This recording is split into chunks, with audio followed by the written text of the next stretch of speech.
Hi, this is Lee Garrett and welcome to another edition of Screencasts Online.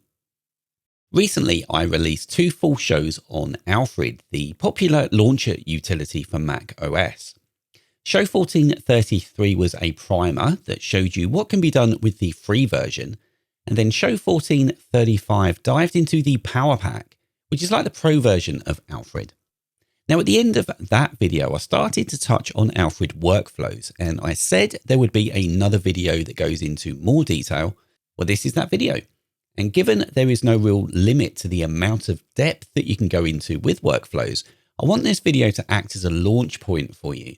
So I give you the basics of what some of the key objects are, some information on how to organize them, and then close off with some examples of the ones that I use day to day.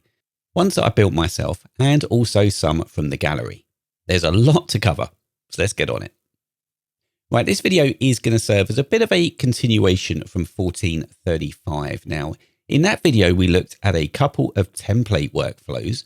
These were accessed from the templates pop out here, and there are lots here, but we're going to actually come here to this getting started section and cover off just a couple of these that will give you enough to understand how to build a workflow with inputs, triggers, actions. You're going to manage variables and more. Now, these are great because when you select one, a window appears first of all showing you what the workflow type is. So this is a keyword workflow. It's activated by typing a keyword into Alfred, which is normal. And when I click continue, you have a sample workflow here with instructions on how to use the different objects. So I'm going to cover this keyword workflow, and then I'm going to do a list filter one, because these are by far and away the ones that I make the most use of in my working life. Now let's have a quick run through the interface here before we move much further forward. So here we have the canvas, which is where we're going to be placing our objects and connecting them up to form our workflows. Then on the left, we have our workflows listed, and later on, I'll show you how to organize them, because as you play with this more, this list is going to grow. There are just three here at the moment. We can see the names there, the authors, and the categories that they're currently assigned to. Then over here on the right, if I just collapse this, this is our palette. Now, this is where you're going to find the objects that get added to the canvas. So our triggers are under here. We've got some actions under here. And you can hide this palette by clicking here to give you some more canvas space.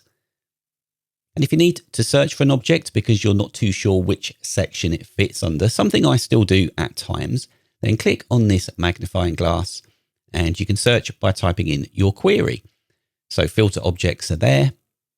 Then we've got file objects here.